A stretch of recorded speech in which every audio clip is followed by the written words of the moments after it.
Welcome to Basic Brewing Radio for Thursday, October 12th, 2017. I'm James Spencer. Here at Basic Brewing Radio, we're all about home brewing. This week, ancient Sumerian happy juice. Chris Colby, editor of beerandwinejournal.com, talks about a homebrew recipe inspired by the hymn to Ninkasi. That's part wine, part beer, part mead, and all tasty, at least according to him. If you go to basicbrewing.com, you can find archives of our audio and video shows, our DVDs, brewers' logbooks, and other Basic Brewing gear. You can follow me on Twitter and Instagram at Basic Brewing and find our show page on Facebook as well. Thanks again to everybody clicking on the Amazon.com associate link on our basicbrewing.com site. Whenever you think of Amazon shopping, think of us first. Click on our associate ad on the right-hand side of basicbrewing.com. It won't cost you any extra, and you'll be helping us to bring you the show. We greatly, greatly appreciate your support. We also have associate links for Brew Your Own magazine and the American Homebrewers Association on our site as well.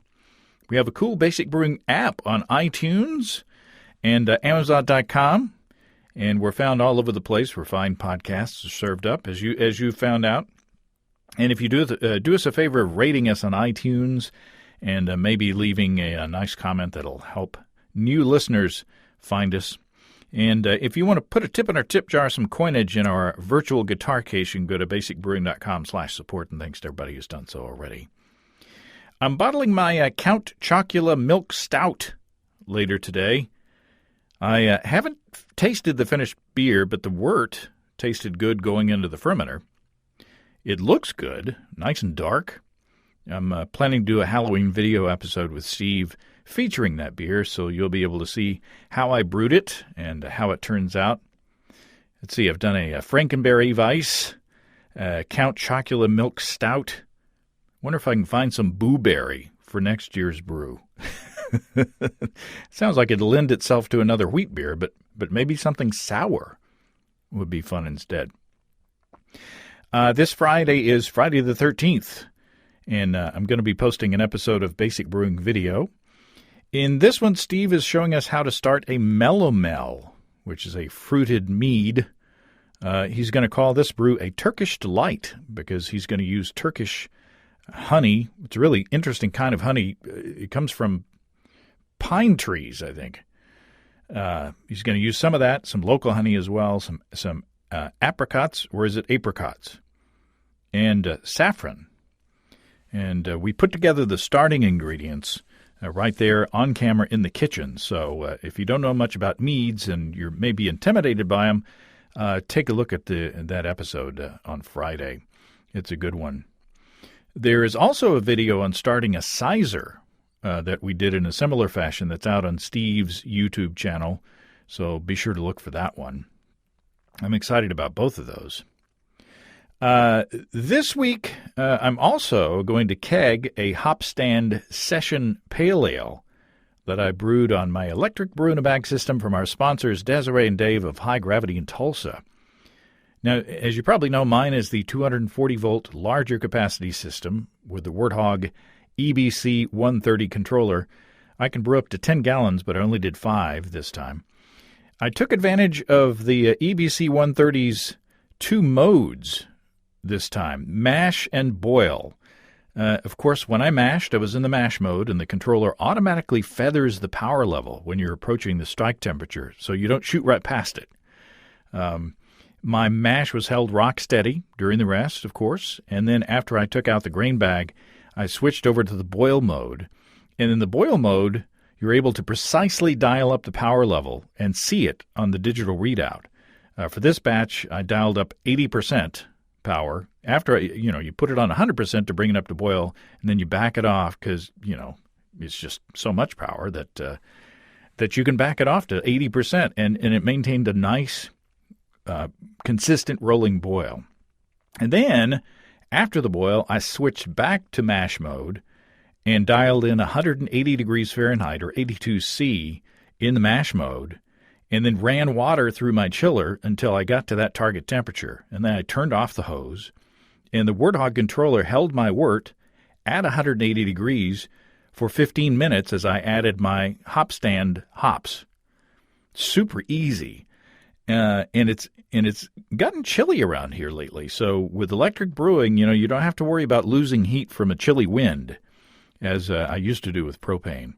There were days if it was cold outside and if the wind was blowing, I just couldn't brew outside. But now with the electric element right there in the pot, all of the heat goes right into the wort. So take the pain out of propane and check out all the electric systems and controllers at family-owned and operated HighGravityBrew.com and enter in the code EBC75BB to save $75 on your new electric gear. HighGravityBrew.com. Okay, let's talk to Chris Colby, editor of BeerAndWineJournal.com, about ancient Sumerian happy juice. Well, Chris Colby, welcome back to Basic Brewing Radio. Hey, James. Thanks for having me on your show. We got to get the book plug in before we get going on the content here. What's the book? What's its status, and how can people get on board on the Colby book thing? The Colby book thing. Yeah, my book is Methods of Modern Homebrewing, and it'll be released December 12th. And currently, you can get it. You can pre-order it on Amazon, on BarnesandNoble.com, and I don't know if there's other websites that you can pre-order books, probably, but it's available for pre-order right now. Cool. And does pre-ordering help the visibility of the book? It does. I believe that the more it pre-orders, the more it shows up in search, things when it's released. I'm not totally sure. Well, cool. Well, it also, my publisher tracks it, so I'm going to be trying to pitch him a third book. So, yeah. So if you're a Colby fan and you enjoy his writing, as I know I do, you should go out there and pre-order, because you're going to get it eventually. So. Also, it's big enough that it squishes really big spiders. Gonna have enough heft that, if you have a particularly big spider, no worries. Horrible airy spiders. Well, today we're going to talk about something old that you turned into something new. Ancient Sumerian happy juice. Yeah, that's what we sort of ended up calling it. Yeah, but the basic idea is there's a poem out there called the Hymn to Ninkasi, which they archaeologists found on an old clay tablet, and it was written in ancient Sumerian, and eventually they translated it, and then they translated it into English, and the poem seems to describe how to malt grains and make them into a kind of beer that includes honey and dates and bread and malt all put together. So anyway, years ago, like 10 years ago or over at this point, I took a look at that poem and I came up with a recipe and a procedure that at a bare minimum didn't contradict anything in the poem, but whether it's anything approaching what they did is anybody's guess. But anyway, I brewed it and gave it a try, and it turned out actually fantastic. The first time I brewed it, I thought, well, I'll brew this, I'll try it. It'll be an alcoholic beverage, and I will say to myself, good for me. I brewed a reconstruction of this beverage, and then I would never think of it again. But it turns out it's really good. And I rebrewed a batch of it a couple years after that with a couple friends, and we entered it into the Zealots competition. That's our homebrew club, the Zealots, and it won second runner-up to Best of Show that year. Wow! So it did pretty well. And I've also, in the meantime, I've been contacted by a couple people who have brewed it and have won awards at various homebrew competitions with it. So it makes So the ancient Sumerians knew what they were doing, apparently. Not bad for something that sounds like prison hooch. Uh, Yeah, well, it's interesting because, yeah, like I said, and we'll get into, um, it takes some malt, and in the recipe I use smoked malt. I don't know if Sumerian malt ended up smoky tasting, but I just took a guess that they would have to malt it over fire. So I use smoked malt, and then there's also bread, which is made from malt flour and honey, and they in the poem they call it Bapir, Bappir, and additionally there's more honey in just the in the beer itself, and there's also dates in it, which I used in the first batch. I used dates and just crushed them up and let them ferment on their own, so it sort of that built the yeast for the batch. In the current batch I'm doing. I made the wine just like last week. I actually used grapes just because they're cheaper, but they have the same relative amount of sugar in them. And anyway, so you make a little batch of wine, and that raises enough yeast to ferment the batch, and then you mix the smoked malt and the bread together that you've made to make a malt or to make a mash, and then run off the wort. Cool it down, just dump the honey wine in there, or the date wine in there, or in my case, the grape wine. And you end up with like a sour, smoky beer with it. It's pretty dry, but there's a little bit of honey character to it because, I mean, there's a lot of honey in the recipe. So you get the flavor coming through, even though there's not pretty much all the sweetness is gone. Wow. Well, now, let's first of all, how big of a batch is this?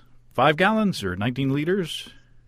I've done it before at 5 gallons and 10 gallons. I'm doing, I think I'm doing 12 gallons this time, just because this time I'm also, like before I was trying to do like the best archaeological reconstruction I could do based on my own half-assed ideas of what was going on. And this time I'm sort of taking the ancient Sumerian happy juice idea and using up everything I've got in my brewery.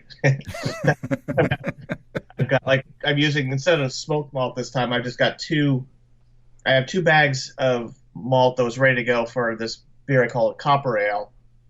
And I figure, I'm not going to get around to brewing that now. And then the malt's, it's getting to that point where you either got to use it or not, or, where it goes stale. So I'm just using a couple bags of malt with mixed grains that I was going to do for a copper colored beer. Using that for the malt for the beer, also for the bread. I found some honey in the back of my fridge. It was actually really good. I bought it back in the day to brew a mead, and then I just sort of forgot about it. And but opened it up and it was really good. It was orange blossom honey. I used that, and then, like I said, the sort of idea came for it when I was at the grocery store and they had grapes on sale, and I was like, I can ferment grapes. And then I got to thinking, I'm not really a big fan of fermented grape juice. I thought, what can I do with fermented grape? And then I thought, I can make some happy juice. So I guess we ought to say that that you're currently running a series on beerandwinejournal.com. You've published, as of this recording, you've published the first article, getting started in the process, and you will publish more articles as the process goes on, so people can kind of tune in and follow this as you're brewing it. So let's start at the very beginning. Get into the details. I mean, so you say you found grapes at the grocery store. Are these like table grapes, or what kind of grapes are they? And since you're relying on, it sounds like the yeast that's just on the skin of the grapes, do you wash them, or tell us all the details?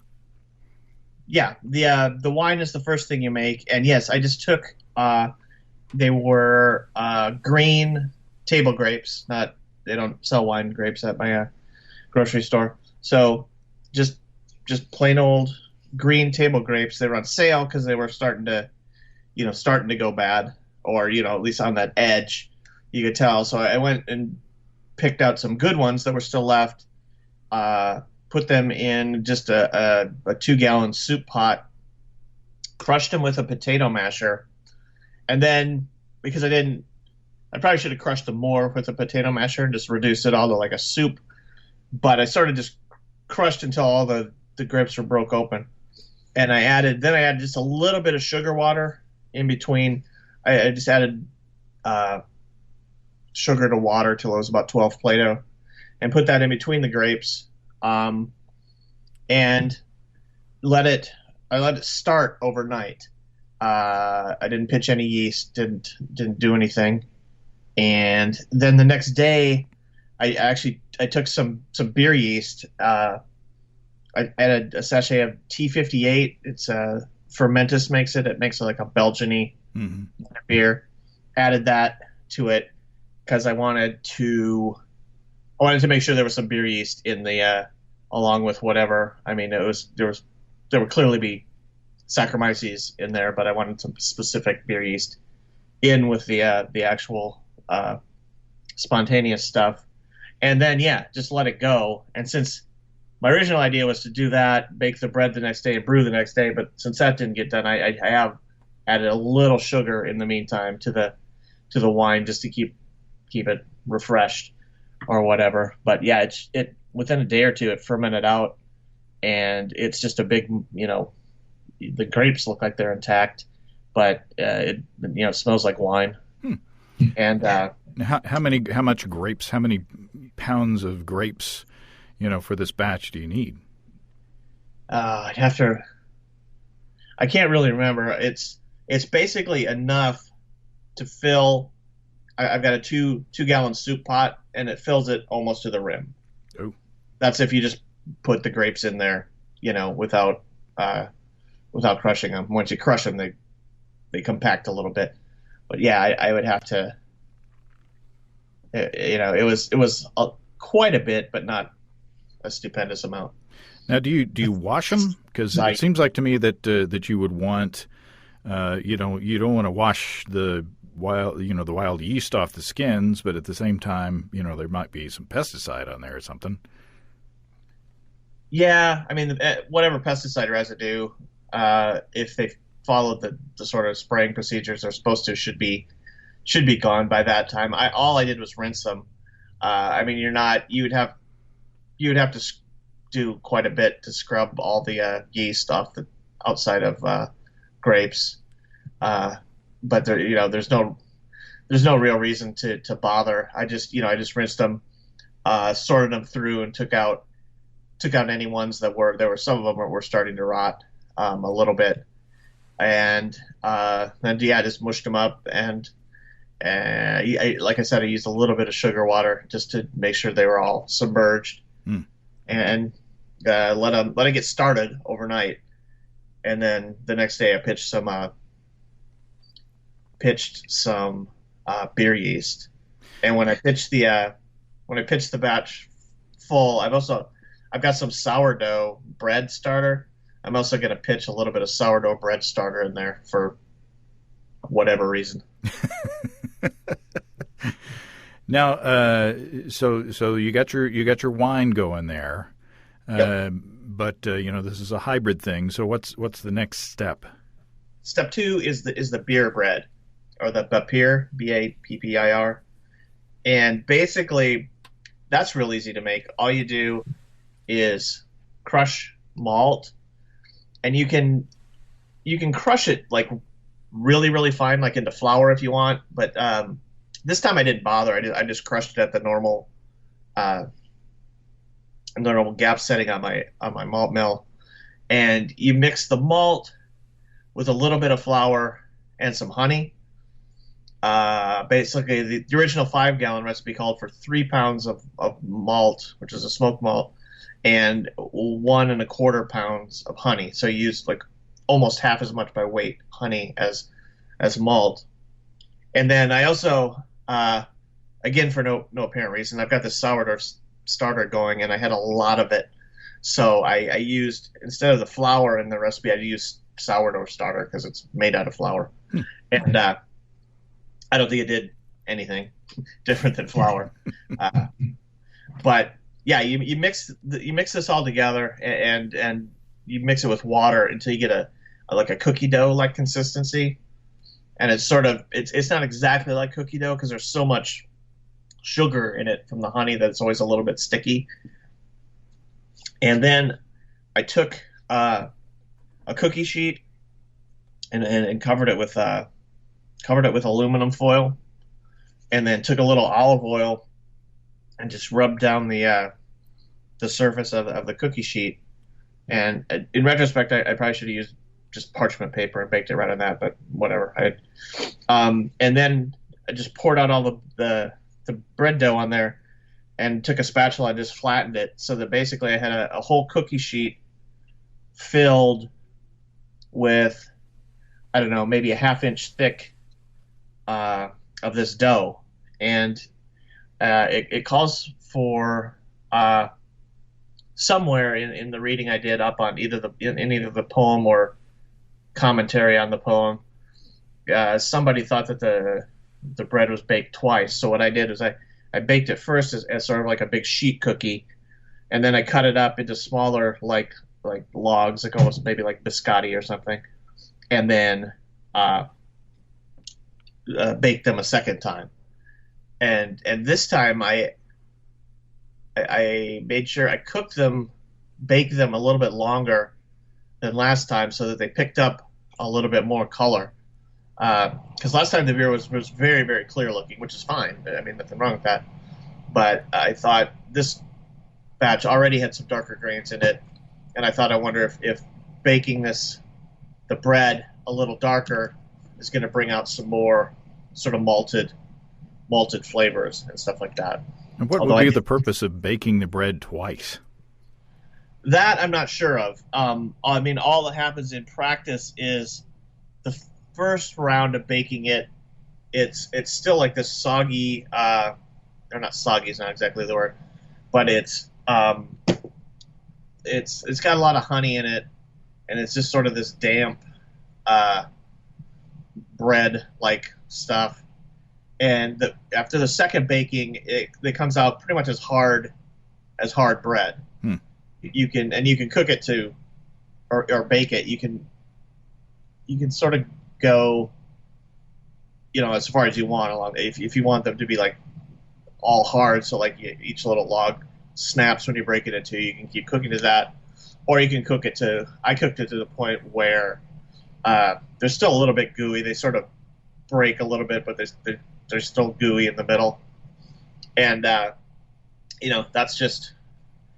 And, until some ancient Sumerian comes and corrects me, that's, now that's under my discretion how to make the beer bread. Now, I have a feeling that this is going to be a whole lot of fun to try to go back and reverse engineer and write an actual recipe for the website on how to do this, because I kind of feel like I'm talking to my grandma. One time I asked my grandmother how to make bread pudding, because she's real good at making bread pudding out of stale bread, and she said, well, first you get you some bread, and I was like, well, how much? Well, however much you think. Oh no. Yeah. And then you put some milk, how much? Not too much. Oh, okay.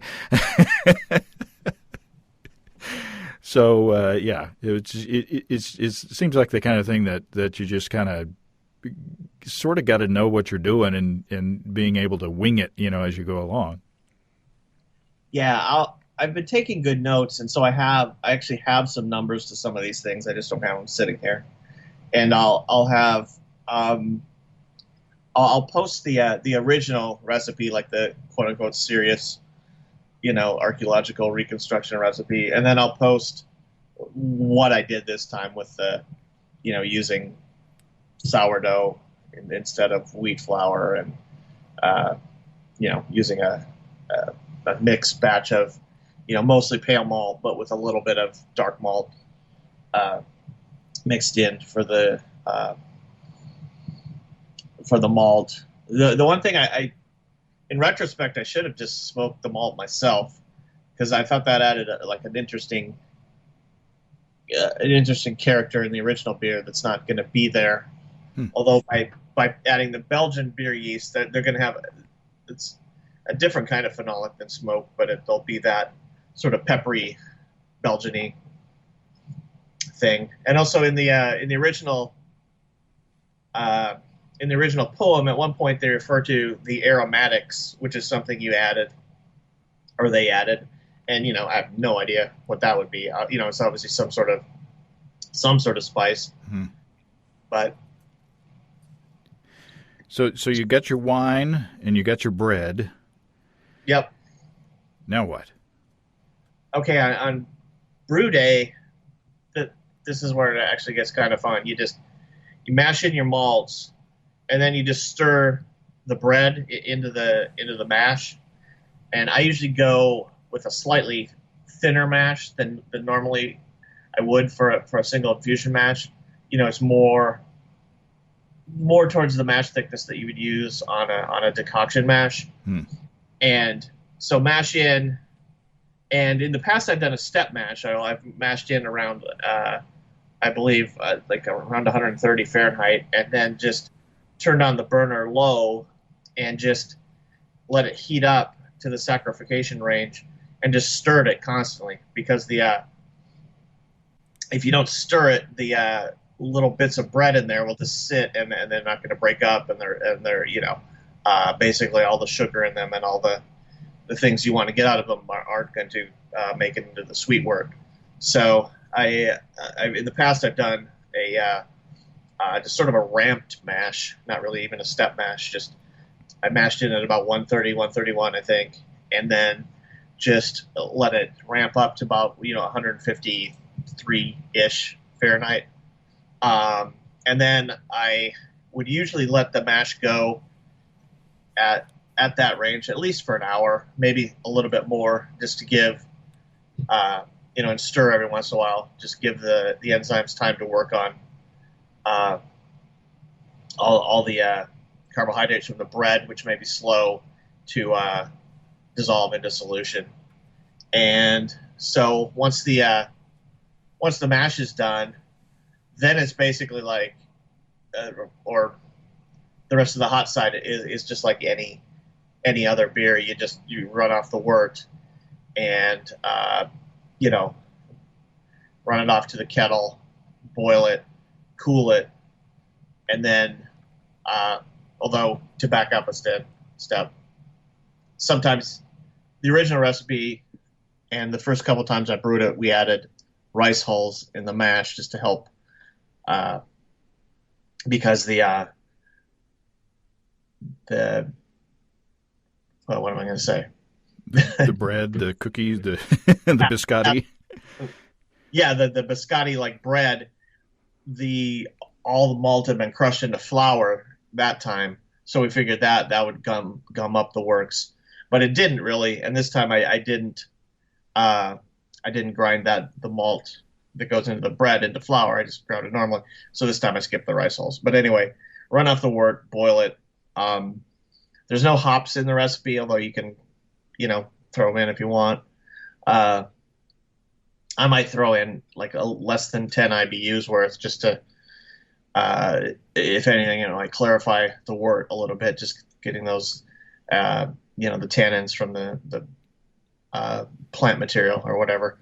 This is going to help clarify the beer a little bit. And then once you cool it, then just dump the containers of the wine, or the container of the contents of the wine, container into the batch, and that's how you do it. You have the option, if you want to go like strictly with a wild fermentation in your date wine or grape wine, if you do it with grapes. I also did it split once with like a third dates and 2/3 grapes. But anyway, you can go with a straight wild fermentation if you want to, but I've always added some beer yeast just as a backup to be sure. Mm-hmm. Especially after pouring that much honey into a single recipe. I didn't want it to just turn out terrible because that's, would be a waste or whatever. And I expect the ancient Sumerians probably had a way they probably had some fermented something or other that they knew they were inoculating their wort with something good. I could be wrong about that, but. Well, they probably used or reused fermentation vessels or something like that, so, maybe vessels that had worked before because they had good yeast in it, that maybe they didn't know that that's what was going on, but that's a theory that's going around. Yeah, old Norse breweries, they had a paddle that they used to stir the beer, and then they would hang it up afterwards, and then they would use that to stir the cooled wort on the next batch, and that transferred yeast from batch to batch to batch. And the magic paddle. Yeah. So, brewers throughout history have, up until very recently, did not know scientifically what was going on. Did not understand the science behind malting. Did not understand the science behind mashing, and didn't understand the science behind fermentation. But they found out through trial and error and probably some experimentation, which worked, which things didn't. And, that probably didn't all get transferred into being written down because it was just, you would just know to stir the mash with a paddle, or you would just know, like, of course you're going to add the unfermented beverage to only the good container, the ones that made good beer before, Right. So. Now, your mash experience with the bread reminds me of a recent batch I did where I made a milk stout and added a big package of Count Chocula. Nice. So, as a Halloween brew, the marshmallows melted right away, but the cereal part just kind of bobbed around on the top for a while. But within like 20, maybe 25 minutes. That it soaked up water and was able to break down. So by the end of the mash, it looked pretty normal.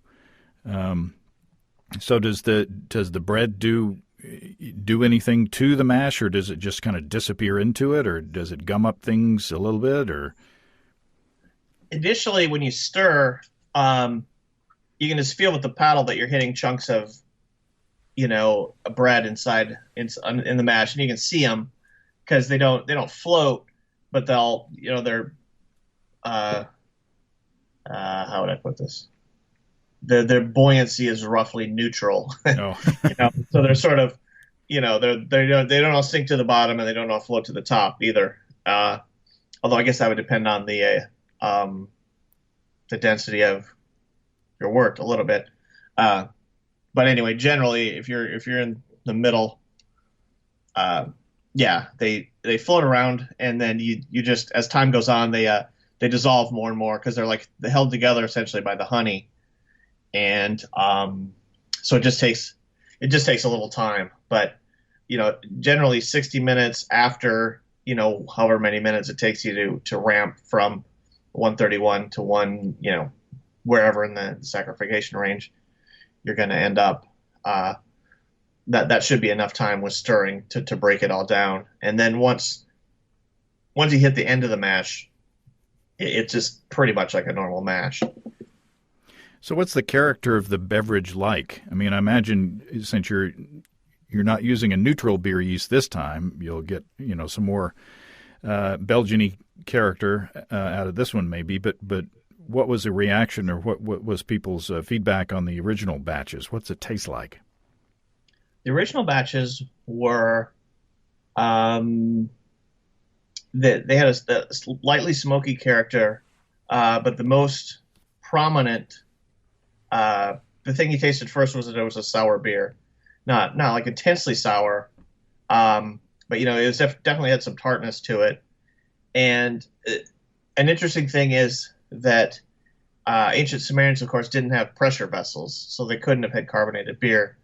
So on the batch that there was a second batch that I made with my friends, we bottled half of it still, and then but then the other half we bottled with a normal amount of carbonation, and they both tasted pretty good. The still one tasted a little more wine-like, which is understandable given the amount of fruit and honey that was in there, and the beer one tasted more, sort of like a lambic, in the sense that it tasted more beer-like than wine-like.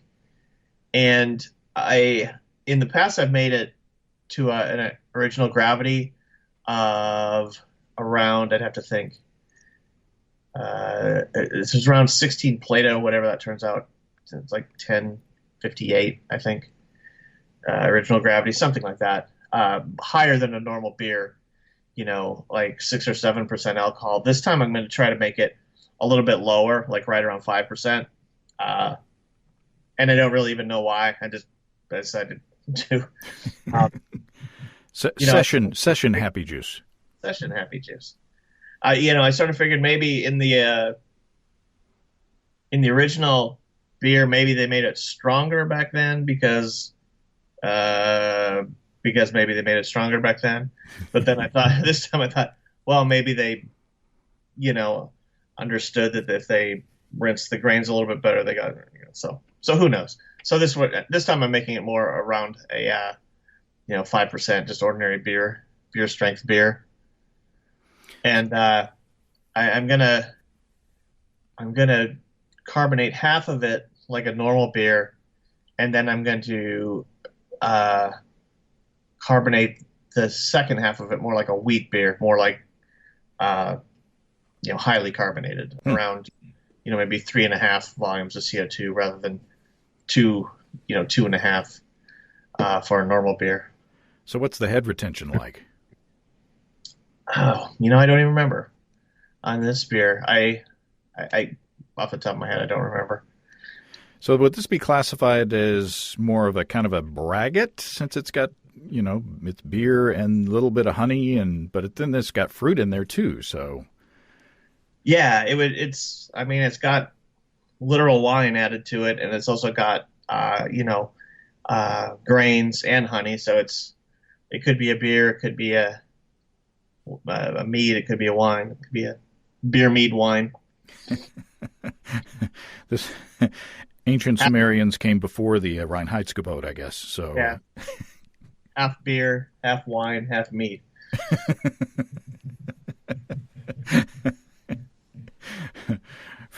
That's how I do it. That's how my math is after I've been drinking a little bit. Ancient Sumerian math. Yeah. If you ever see me at a tasting room or a pub, you might want to volunteer to help me, calculate the tip, based on past experience. So cool. So we'll look for further developments on the website as you'll be documenting this thing as it goes along. I'd be interested to see, pictures of what the bread looks like and all that. I think that does the bread taste good by itself? Yeah, it tastes a little like not a big surprise, like a honey cookie. Yeah, and yeah, by the time you've posted this interview, I'll definitely have the bread update online, and I'm gonna brew the actual batch tomorrow, so maybe by Thursday I'll have the maybe, fingers crossed, but the actual post up. But yeah, it's I don't know, I'm happy to be brewing this again, and happy to be taking a diversion from my usual sort of having everything, a very distinct plan and a reason for every step, and have everything calculated out. And to this time, I'm just sort of like, I'll throw some of this in, So, and another thing I'm kind of interested, I might put this beer again on my, big pile of beers to brew soon. Because I would be interested in trying different things with the bread, like specifically how much color can you get the bread to pick up from baking it and heating it, and does that add a nice character to the beer, or does it just end up turning out sort of like this is it like inappropriately roasty or toasty, maybe more toward the toast side of things, or the biscuity side of things, one would think, maybe. Yeah. Well, cool. Well, it sounds like you're having fun with it, as you should, with something called Happy Juice. Yeah, and I'll also, like I said, I'll have the full recipe after I brew it, because at this point I only have a half-assed idea of what the recipe is going to entail, and when I have a completely assed idea, I'll post it. That sounds good. I appreciate it, Chris. Okay. Thanks, James. Well, thanks again to Chris. He's already posted the second article in the series on making the bread on beerandwinejournal.com. It looks like a really fun project. And, if it's delicious, that's a bonus, right? If you have brewing questions, show suggestions, or just want to say howdy, write to James at basicbrewing.com. Or just fill out the contact form on basicbrewing.com, and please don't forget to tell us where you're from. Check out our support link where you can throw a couple of bucks into the tip jar by subscribing financially to our podcasts. Be sure to check out our DVDs, Extract Brewing and Partial Mashing, Stepping into All Grain, Low-Tack Lagering and Decoction Mashing, and Introduction to Wine Kits. You can find them all on our site. You get a free Basic Brewing bottle opener with any DVD combo. You can check out our Basic Brewing shirts in the store as well. You can find our logbooks where you can track and log up to 50 batches of beer. Check all that out at basicbrewingshop.com. And thanks to everybody who's continued to click on our Amazon.com link. It's amazing. Used to, the Amazon thing was just, big stuff or fairly big stuff. Now it's like people are buying all kinds of groceries on Amazon.com. We appreciate your using our link to do that. Our featured products this week that were purchased through the link are Amazon Basics Big and Tall Executive Chair and Doritos Spicy Sweet Chili Flavored Tortilla Chips. Those sound tasty, actually. Thanks again, everybody. Remember, I can't tell who bought what, so no worries there. Just click on the Amazon.com logo on our site the next time you feel like Amazon shopping. We greatly appreciate your support. Don't forget you can also join the American Homebrewers Association and subscribe to Brew Your Own magazine through the associate links on basicbrewing.com. So until next time, until then, thanks for listening, everybody. I'm James Spencer. Production help for Basic Brewing Radio and our website is provided by Kelly Dotson. Basic Brewing Radio is a production of Active Voicing. We'll talk to you next time, everybody. So long.